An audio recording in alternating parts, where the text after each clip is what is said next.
Hello and welcome to JSB Talks Digital, the podcast for marketers, digital transformation champions, and those of you bringing your skills into the digital age. I'm Joanne Sweeney-Burke, and this podcast is brought to you by Digital Training Institute. Be sure to subscribe to JSB Talks Digital on iTunes or Spotify. I promise you the 20 minutes you invest each week with me for free will take your digital and social media knowledge to new levels. In this episode, number 95, I talk social advertising and ad fatigue. Coming up in today's show, in social media news, Mark Zuckerberg appears in front of the US Senate and the world watches on Facebook Live. Elon Musk wants social media to be regulated for fake news, and Twitter backs Honest Ads Act following in Facebook's footsteps. I interview Joe Sweeney, Content Marketing Manager at Make Me Reach. In shoutouts, I share 3 successful Facebook ad hacks, Ask JSB, in JSB's column, why we need to rethink our social ad strategy, and find out what creative social media tool saved my working week.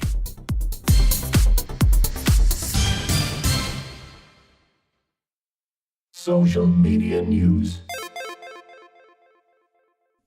It was like watching a social media movie. Facebook CEO Mark Zuckerberg testifying before US Congress in response to the Cambridge Analytica privacy scandal. The 33-year-old faced questions from a joint hearing of the US Senate's Commerce and Judiciary Committees. In his opening statement, Zuck apologised. He said, "We didn't take a broad enough view of our responsibility, and that was a big mistake. It was my mistake, and I'm sorry. I started Facebook, I run it, and I'm responsible for what happens here." What did surprise many of us in the world of social media, however, was the apparent lack of knowledge of the political representatives delivering the lines of questioning. The now viral video of Senator Orrin Hatch asking Zuck how he is able to sustain a business model in which users do not pay was jaw-dropping. Even Zuck couldn't keep a straight face, and if you haven't seen the video, jump over to digitaltraining.ie to watch it. The Guardian has an excellent roundup report, which I recommend you read if you're a social media nerd like me. Elon Musk says social media should be regulated in order to stamp out fake news. Speaking to CBS News, Musk says, "I think whenever there's something that affects the public good, then there does need to be some form of public oversight. I do think there should be regulations on artificial intelligence. I think there should be some regulations on social media to the degree that it negatively affects the public good. We can't have more clicks on fake news than real news. That's allowing public deception to go unchecked." You can watch Musk's interview on the blog post associated with the podcast over at digitaltraining.ie. And staying with honesty on social media, Twitter says it will comply with proposed new laws to combat political interference in elections. The proposed Senate bill in the US would require technology platforms that sell advertising space to disclose the source of and amount of money paid for political ads. Called the Honest Ads Act, the bipartisan bill was first introduced back in October by Senator Amy Klobuchar, Senator Mark Warner, and Senator John McCain. The regulation of online political advertisements is a direct result of Russian interference in the 2016 US election, in which thousands of fake accounts were used to share fake news throughout social media. In a tweet, Twitter said, "We are pleased to support the Honest Ads Act. Back in the fall, we indicated we supported proposals to increase transparency in political ads." To find out what's involved in the Honest Ads Act, make sure you check out the blog post associated with the podcast over at digitaltraining.ie. Interview. In this episode, I interview Joe Sweeney, Content Marketing Manager with MakeMeReach.com.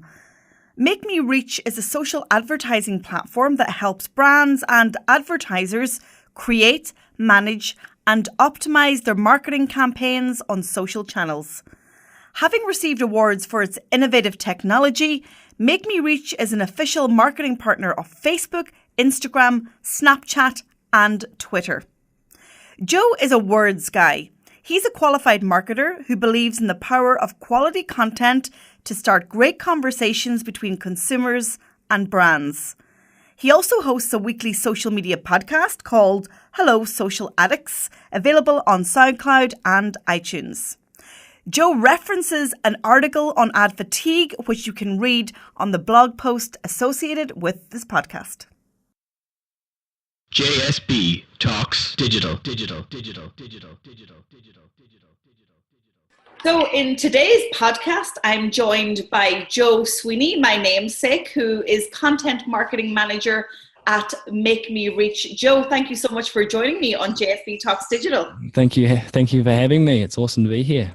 And we probably should clarify, we're not related, but perhaps going back hundreds of years. Yes, maybe a few hundred years. I'm actually from New Zealand, but Irish from, a few hundred years ago, I think.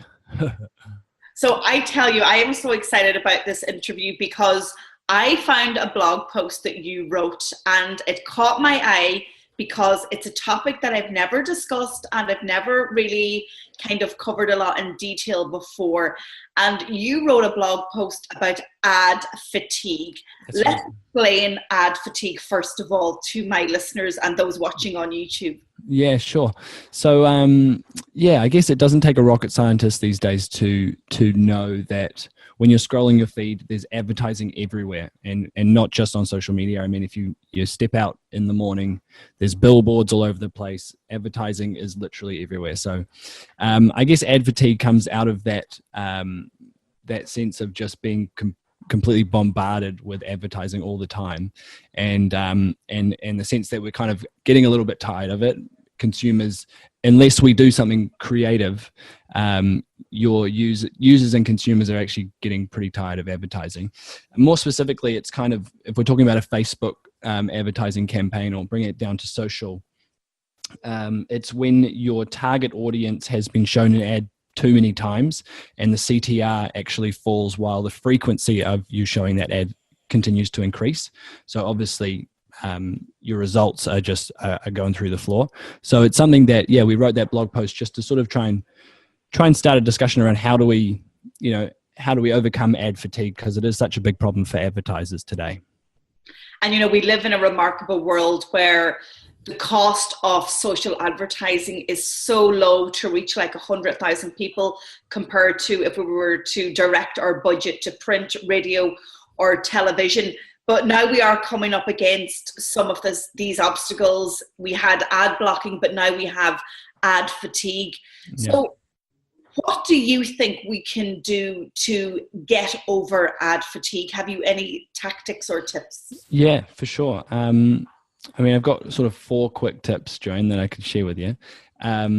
Firstly, I'd say here at MakeMeReach, we'd recommend monitoring your ad frequency and keeping it quite low. So here at MakeMeReach, we kind of set three as the benchmark. So if you're showing a user an ad more than 3 times, that's kind of a bit of a no-no. That's where we'd set the bar. So kind of just keeping an eye on the frequency that you're delivering an ad to users, and making sure that it's not above 3, because we really see click-through rates falling from that point onwards. Secondly, just constantly rotating your ads. There's nothing worse than, as a social media user, seeing the same ad over and over and over again. Each time you see it, it's a diminishing return. So just constantly rotating it. It's all about the creative. We kind of really see creative playing about 80% of the role of a good ad. So I guess the point there is that people aren't so much going to read all the text of an ad, but they're going to just quickly see that creative. And if it's the same creative over and over, even if you change the text, they're going to have the impression of being bombarded. So just changing out imagery and stuff like that can be something that can help you overcome ad fatigue. Thirdly, excluding users who have already engaged. I already said there's nothing worse, but there's actually nothing worse than this, is if you've already taken the action that an ad required of you, you've bought it or you've downloaded it or whatever, and then seeing that exact same ad again the next day in your feed, it's like, don't they know, they should be able to know that I actually already did this, and of course you can. So actually actively excluding people who you know have engaged with your ads is another just really straightforward way. And these are all ways that, it's not something that's going to take you a long time. It's pretty easy just to put in place. And finally, something sort of more broadly that advertisers really need to think about is improving your value offer. So just ensuring that what you're advertising isn't is actually providing a value to someone. It's not just a hard sell or just sort of that kind of old school advertising, but really reworking and making it really simple about what you're offering the user. So yeah, Joanne, those are sort of 4 just really quick ways to improve it, to get over ad fatigue, I guess. Some excellent advice there that we all should take. With everybody joining the social ad party, do you think that social advertising is as effective as it used to be? I mean, I'm a digital marketer, you work in the space, we're so close to the game. I'm just thinking about everybody else and listeners here. Is it still as effective? Yeah, I mean, obviously, I am reasonably invested in the game, so maybe a slightly biased view, but I don't think it's wrong to say that, yes, it is still very, very effective. It should come with a caveat of saying that you can waste a lot of money on social advertising if you don't know what you're doing. And you can burn through your cash if obviously you don't have your targeting right or other things aren't optimized. So I guess what we'd really recommend is is to think really strategically about what you're trying to actually achieve in social media advertising. It's not worth just putting down €100 and just throwing money out there. You really need to sit down and think about, what is it that I want to achieve through this advertising? What business benefit do I actually want to drive over and above those vanity metrics that often people kind of focus on still? I think it's less of a problem than it maybe was 5 years ago. But I think there are still some advertisers focusing on, we want to get more likes, we want to get more comments or shares on our Facebook accounts or Instagram or whatever it is. But actually it's stepping back and saying, why do you want those likes? Why do you need comments or reshares or whatever? What business benefit is it actually driving? And if it's not driving a business benefit, there's not a whole lot of point, I guess, is where we'd come from. And smart advertisers are really those ones who are tying it to a real world outcome. And there's a lot of really smart things you can do across Facebook and Instagram, Twitter, Snapchat these days around pixels and conversion pixels, if we've heard talk about that. So really being able to track what people are doing across the internet and then remarketing and all sorts of things like that, which actually can drive real world outcomes. So probably like myself, you've been following the Cambridge Analytica story and also the impact on Facebook and that alleged breach. So I guess what that story did was it actually opened the eyes of the ordinary citizen as to how social advertising works and targeting and profiling. Do you think then that advertisers will be any less wary now engaging in social advertising or not? Yeah, well, I mean, definitely we did follow it really closely. And I think it's important to say at the start that, we shouldn't diminish what happened. And it was definitely a big thing, a big scandal that took place. But having said that, I guess as a Facebook partner, we see on a day-to-day basis the kinds of the kinds of controls and the speech that Facebook has around data privacy and the things that are demanded of us through our proprietary ad tech platform are really rigorous. So yeah, but that's not to say these things aren't new and they aren't happening. And I think that smart advertisers are aware of it, but to be honest, from our experience, it's had zero impact on the number of we've not had one client that said I'm not advertising on social media anymore because that this has happened. And I think it's just being aware of of the kinds of things that can happen, and then being aware as well of the different changes that are happening in the industry. For example, GDPR, which is obviously going to change so much, and is a it's a move to curb these kinds of things happening in the future. And we definitely feel like it's a really good thing that's happening. So I think it's going to change, and Facebook is continually changing the way it's operating. They've definitely responded in a way that's like, we know this is a big problem. And I think consumers are demanding that they know more and more how their data is being used. And I think we'll see in advertising on social a whole lot more control in the hands of consumers to say, you can use this data for this kind of targeting, and this I'm not happy that you use. So yeah, I think it's changing a lot, but no, definitely no, we're not seeing any kind of reaction in terms of people saying, I don't want to be part of advertising on social media anymore because it's too dangerous or anything. I mean, you think about it, can you really afford to pull away from a platform in an environment where billions and billions of people are engaged, and probably 80-90% of your customers based on your business are engaged? I don't think a lot of businesses can kind of afford to.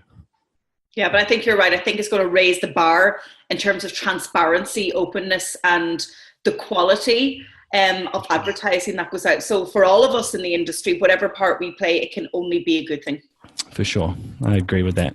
So let's talk about really successful ad campaigns, because obviously as a Facebook partner, you see lots and lots of campaigns. So what are the features of a really great campaign? Yeah, sure. I've got a few notes here that I'll just kind of refer to a few stats and stuff as well. But broadly, I think, as I said before, it's about all the best campaigns we see are all really focused on real world results. So it's not about getting more likes on a Facebook page or whatever. It's about driving sales, conversions, driving real world benefits, and seeing your business grow. So broadly, that's what it's all about. I think a great campaign is a creative one as well. So being creative in terms not just of the creative, of the image, of the ad or whatever, but as well as the targeting. So we've got some clients who do some pretty amazing things in terms of thinking outside the box with their targeting. It's not always the audiences that you think are going to convert that actually are the ones that are most likely to buy your product, for example. So yeah, just sort of thinking outside the box in terms of that targeting, and also making use of all the different ad formats that there are today. There's too many advertisers, I think, still just sticking to the good old link ad and doing the tried and trusted, but there's so many ad formats out there today in terms of video ads, lead ads, all sorts of things.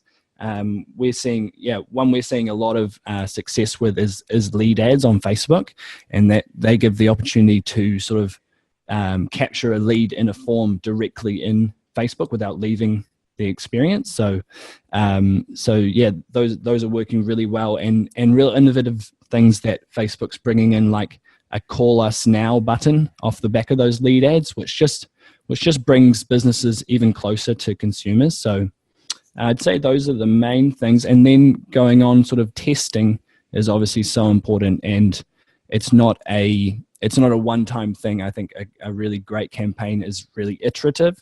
So it's seeing what worked well and then changing things. And as I said before, sort of ways to overcome ad fatigue. It works in this as well. It's just changing things up, tweaking slight things, and seeing your performance improve.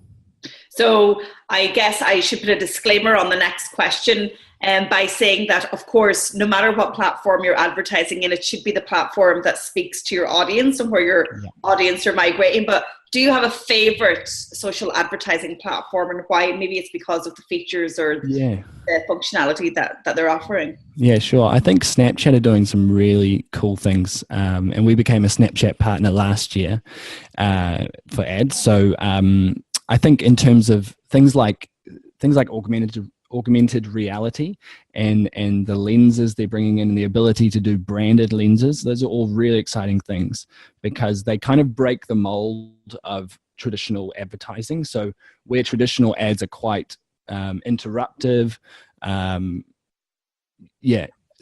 advertising can be a lot more inclusive of the user. So brands can actually create a branded AR lens that a user can use in their private messages or their broadcasts, and it actually enables brands to give a user something of value straight away, which has this kind of product placement element to it. And I really love that because it kind of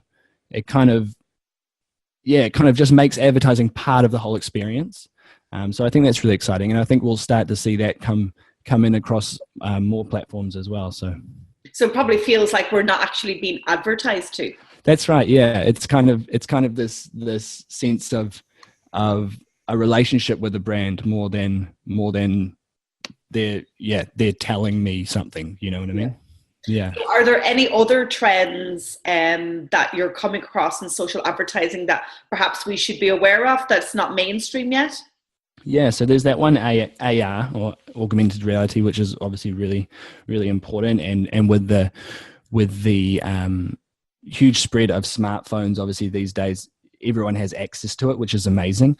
One other trend which probably people don't have as much access to yet is VR, virtual reality, but I think that could be a big game changer as well. And we're seeing now the move towards more phone-free standalone headsets, and that could really be a game changer in terms of making VR social.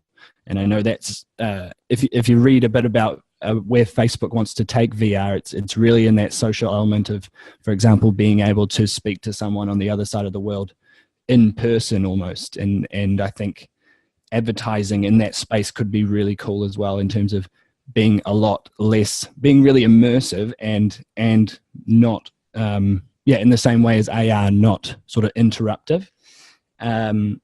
More broadly, I think trends in social advertising, obviously I mentioned the GDPR and other data protection regulation, and that is going to change social advertising a whole lot, and for the better, I think. So people having more control over the data that they share. And I think it actually is going to lead to people realizing the value that they can get out of sharing their data.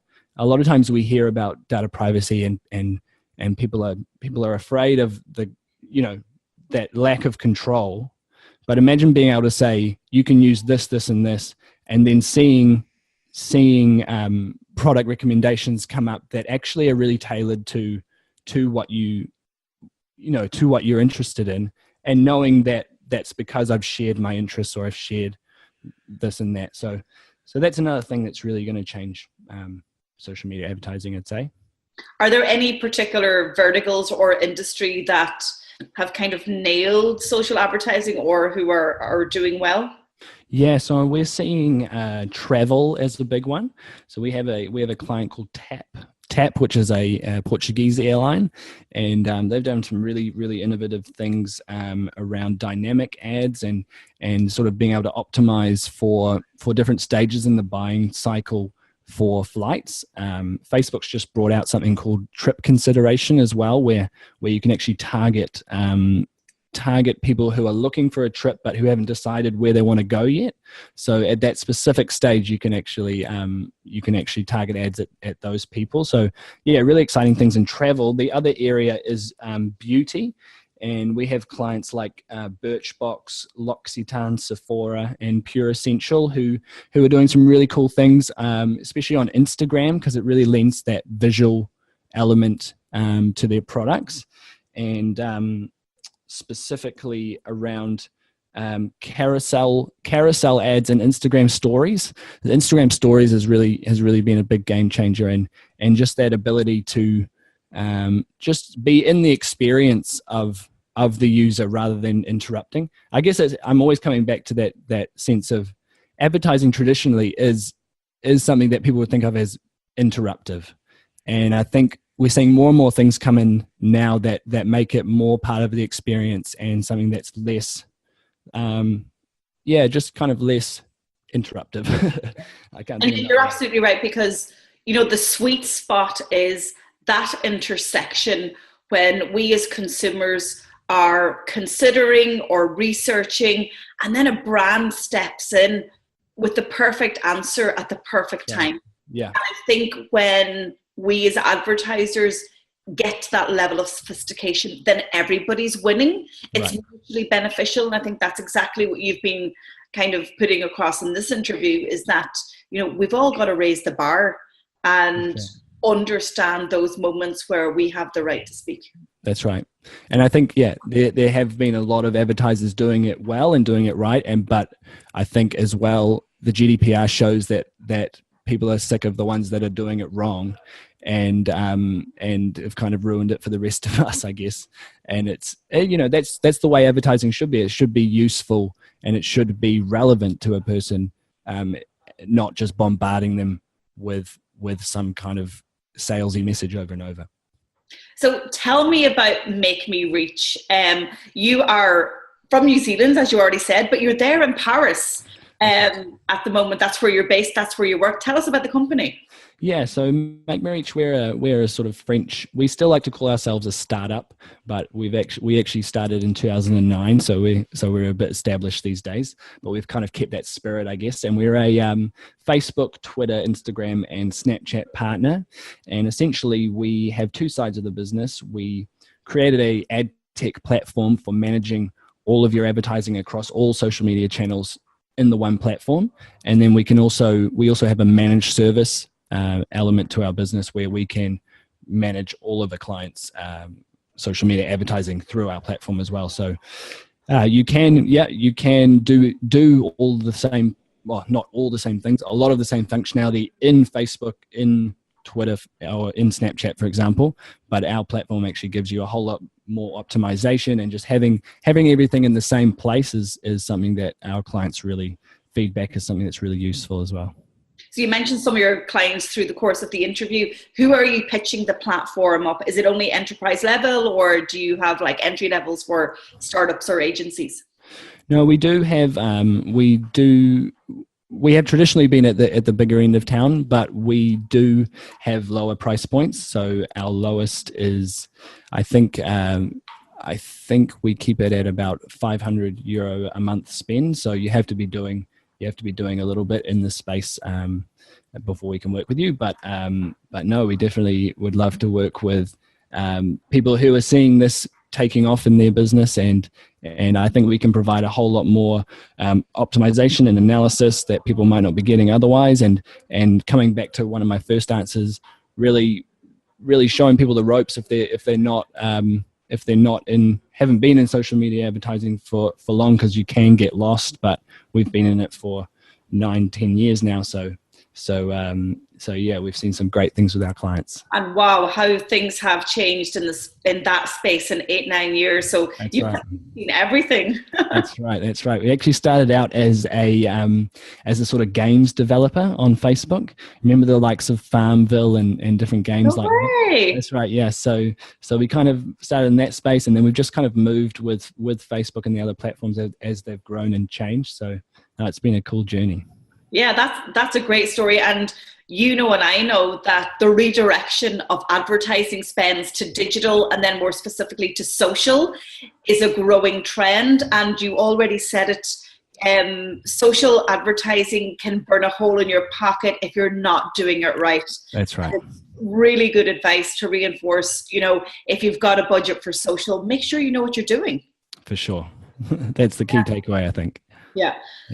Joe, it's been a pleasure to talk to you. Thank you so much. And please let my listeners and the viewers on YouTube know where they can find out more about Make Me Reach. Yeah, sure. So our website is makemereach.com. And yeah, you can check that out. Obviously, we're on all the social media platforms as well, so you can find us on there. On our website, you can book a demo and a free 15-day trial as well if you wanted to, so you can sort of test the platform out for yourself. But yeah, come check it out. Fantastic, Joe. An absolute pleasure. Thank you for joining me on JSB Talks Digital. Oh, thank you so much.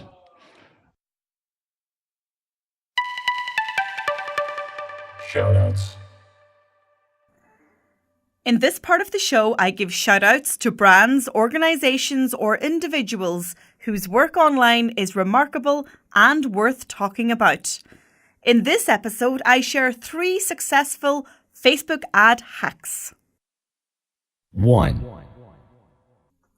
The first hack is from Refinery29 and their approach to sequenced storytelling. Refinery29 is an independent fashion and lifestyle website. The brand generated 2 different Facebook ad campaigns, both aimed at bringing in new subscribers to their website. One sustained call to action over 12 days featured ads that employed creative and images focused strictly on generating subscriptions. The other campaign over the same period featured different sequenced ads that first told the brand story, next provided product information before inviting people to sign up.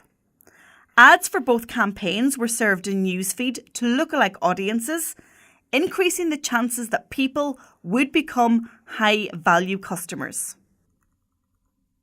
Among those who were exposed to the sequenced ads compared with those who were exposed to the non-sequenced ads, there was an 87% increase in people visiting the landing page. There was a 56% increase in subscription rates among people who were exposed to the sequenced ads compared with those who were exposed to the non-sequenced ads.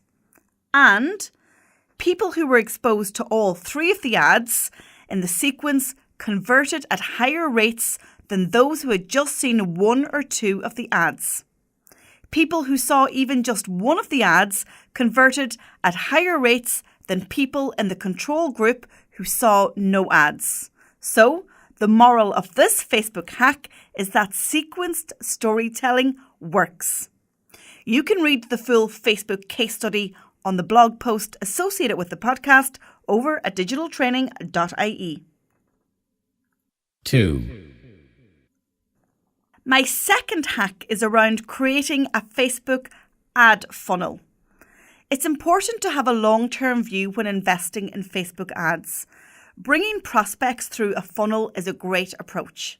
So, using the Facebook Pixel, you can create a custom audience for people that have watched more than 10% of your video, which is your first ad. For example, I'm promoting my Public Sector Digital Marketing Summit and have a video explaining what the event is all about. I'm then going to run an ad towards those people for the Summit event landing page where they can read more. The third ad is a conversion-focused ad aiming to get people who clicked the link in the previous ad, encouraging them to register for the event. 3. Lookalike audiences are essentially dynamically generated audiences using machine learning. Basically, you provide Facebook with a list of email addresses of people taken from your email marketing database, for example, MailChimp. Then Facebook algorithmically analyzes them for commonalities, for example, demographics and interests. They then search for these commonalities among a broader audience to piece together a tailored list of 1 million or more Facebook users who would be ideal for you to target. The list Facebook then outputs back to you is called the lookalike audience. Well, one disclaimer with these hacks: make sure that you are complying with GDPR, which is coming down the track on May 25th, and keep up to date with Facebook's changes in their GDPR policy. And another thing that you could do is tune into episode 94 of JSB Talks Digital, where I cover GDPR. Ask JSB. In this week's Ask JSB, my question comes from Sandra Losty, aka the Wedding Lady. Hi Joanne, it's Sandra Losty here, the Wedding Lady, and delighted that things are going well for you in your running. Joanne, I wonder, could you pop the names up somewhere in Facebook or Twitter about that microphone that you had, the digital recorder and the tripod thing? So if you could pop those names or links up as to where to get them, that would be great. Thanks a million. Hope all is well. Have a great weekend. Bye-bye. Sandra, to record audio, I use the Zoom H1. I bought it about 18 months ago from Amazon for around €100. I carry it absolutely everywhere with me and use it for podcast interviews, ask JSB questions, and even recording myself when I'm speaking at events. I also use the audio from my Zoom for my video blogs, which I record on my phone. Audio is a powerful content type that can be repurposed for video and for blog posts. My tripod, meanwhile, is the Joby GorillaPod 3K stand flexible tripod. It's built to support my DSLR camera up to 3 kilograms in weight. Mind you, I haven't used it for my DSLR yet, as I need some training on how to use it. However, I do use it for my mobile phone. Don't forget, if you have a burning social media or digital marketing question, simply click on digitaltraininginstitute.ie/askjsb and leave me a voicemail. You can also send me your questions to any of our social networks. JSB's column. In today's JSB's column, I want us to rethink our social ads strategies. Get-rich-quick schemes never really took off, and that approach doesn't work on social ads either.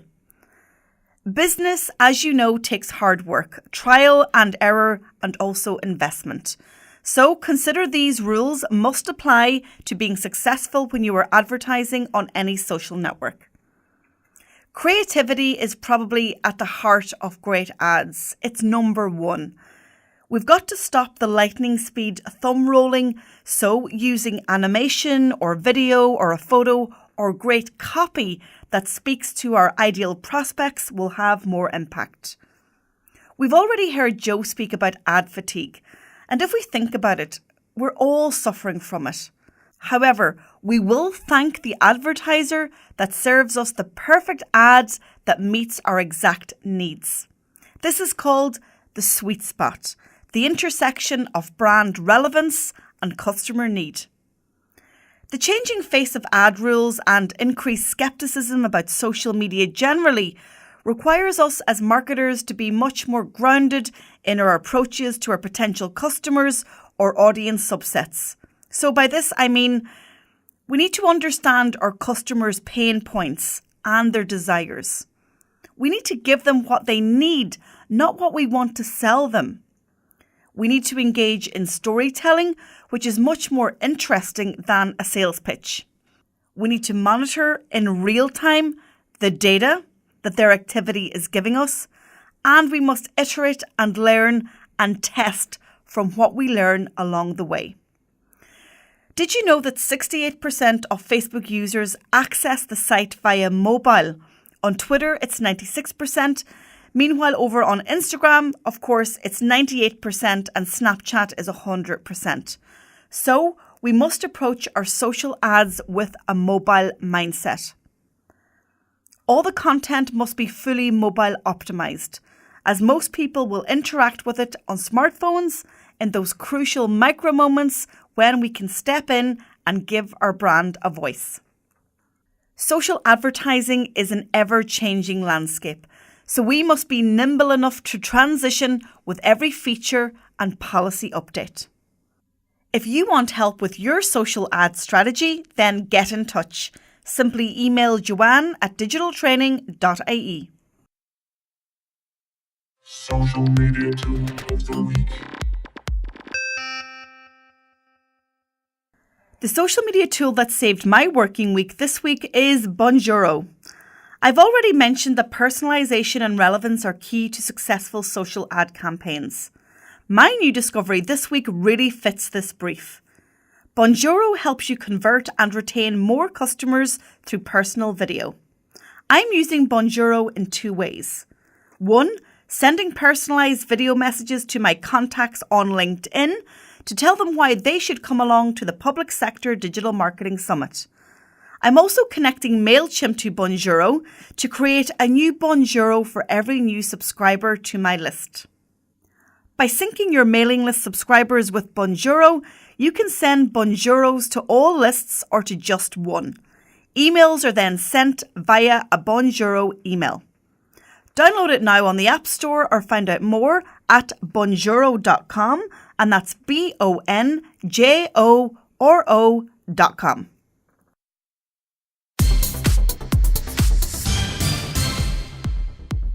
Thank you so much for tuning into episode 95 of JSB Talks Digital. As always, I have everything discussed on today's show on my award-winning blog at digitaltraining.ie. If you haven't already, please subscribe to the podcast. You'll find us on iTunes, Spotify, Libsyn, Stitcher or SoundCloud. If you're interested in hearing more about the Public Sector Digital Marketing Summit, make sure to log on to publicsectormarketingpros.com/summit. Stay social and get in touch between now and the next episode. You can tweet me to @tweets by JSB, post a comment on our Facebook page, Digital Training Institute. You can also send me a snap to JSB Snaps, and you'll find me on Instagram as JSB Grams. I'm Joanne Sweeney Burke. This is JSB Talks Digital. Thanks for listening, and I'll talk to you soon. JSB Talks Digital.